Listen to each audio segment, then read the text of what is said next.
Hi there, and welcome to the last episode in this Beginner's Embroidery Stitch Along series. And today we're going to look at long and short stitch. And for this we're going to use just one strand of embroidery floss, and I'm not going to put a knot in the end. I'm going to practice casting on again as I did for the satin stitch. And to do this I'm just going to make two very small stitches right in the middle of the area that I'm going to be embroidering, because I know that will be covered up and those stitches will be hidden. And just like with satin stitch, I'm going to start by creating a border all around the edge of the shape that I want to create. And the reason that I'm doing this is because it is a straight edge shape and I want to be sure that I can keep those edges as neat as possible.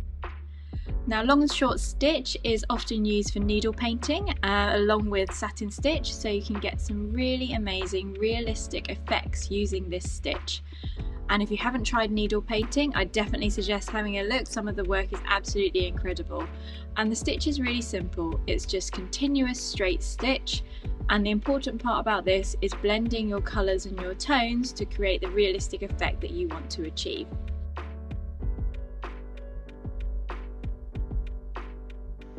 So now my border is complete, I'm going to start infilling.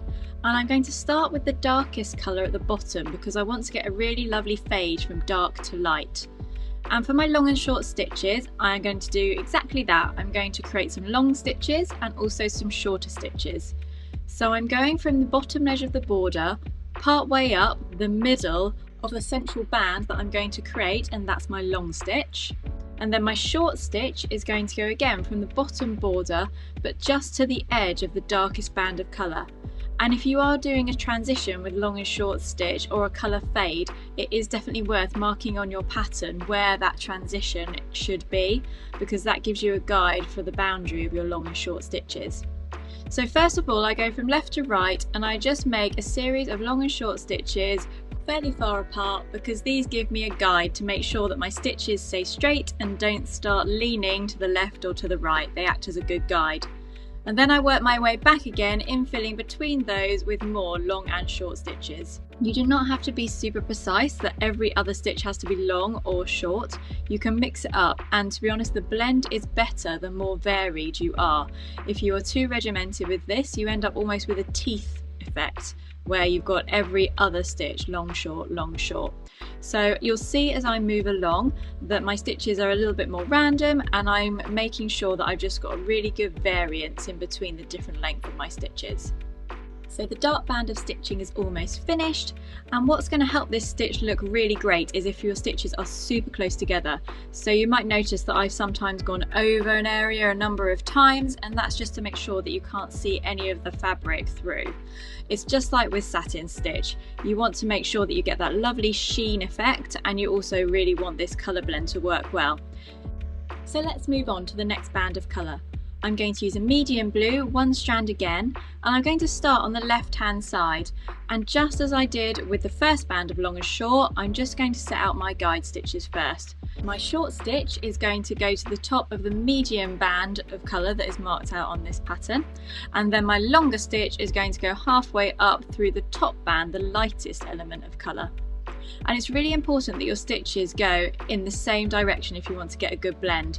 So as I mentioned before, I'm moving up from the bottom of my pattern towards the top, and that will really make a difference. If I started to sew this middle area from top to bottom, you would get a point where the needle has constantly disrupted the row of stitching below, and you get almost a line in your stitching, which becomes very obvious.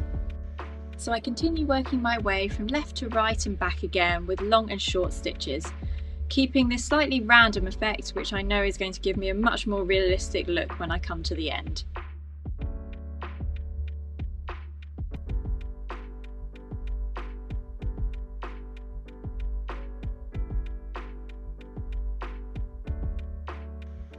So now it's time to start the final band of colour, and here I'm using my lightest blue, and exactly the same process again. I'm starting on the left hand side, first of all with my guide stitches, working my way across to the right with some long, some short. And it's really important when you're at the edges, be it left, right, top or bottom, that you over sew that border that you've created, because whilst it gives us a really good guide, we don't want to be able to see it when we're finished. So you'll notice here that I'm sewing into it and ever so slightly over it, just to make sure it's well concealed. And when I'm bringing through my needle, I'm almost dragging up the line of stitching below. As I mentioned previously, I'm always wanting to go in the same direction, and by bringing my needle up sometimes partway through the band of stitching that sits below this one, it really helps again with that transition effect. Now, using one strand of embroidery floss is another thing that really helps. The fineness of it gives that really good blending look. However, it does take some time.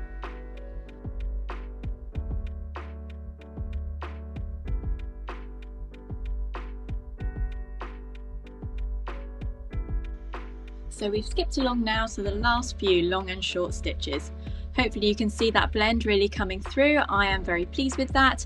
And if you're looking for a really seamless blend, then the colours that you choose are also really important. So the closer together the colour tones are, the more seamless that blend will be. So there we go, long and short stitch complete.